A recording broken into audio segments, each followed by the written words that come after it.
Price ceilings, price floors, and types of unemployment. Price ceilings.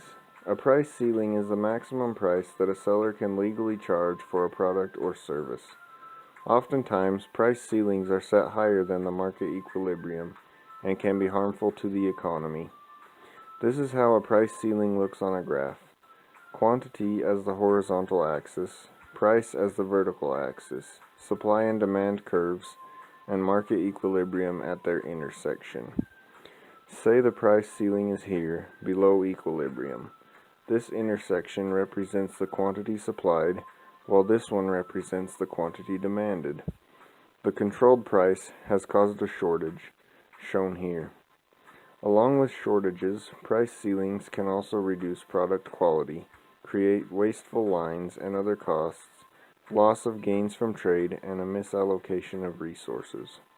Here's an example. In 1971, President Nixon ordered a freeze on all prices and wages. Price ceilings on gasoline meant people couldn't indicate an increased demand for gas by bidding up the price, and in turn, suppliers had no incentive to provide more gas. It was common for gas stations to be sold out. There was a shortage of gasoline. Instead of bidding for gasoline using price, people had to bid up their time and wait for hours in line just to purchase gas. Price floors. A price floor is the minimum price that a commodity can be sold at.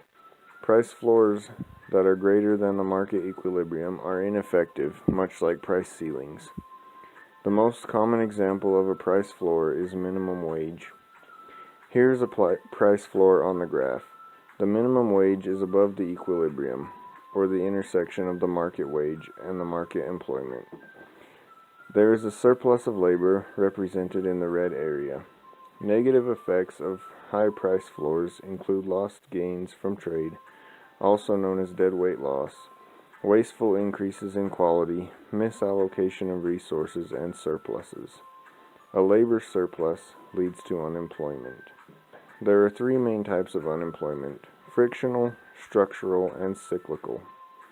Frictional unemployment is temporary and is caused by the ordinary difficulties of matching employees to employers. Structural unemployment is long-term, due to large economy shocks such as the collapse of the housing bubble in 2008, which sent the unemployment rate up to 10%. Cyclical unemployment is correlated with the ups and downs of the business cycle. In other words, when an economy's demand for goods and services cannot support full employment.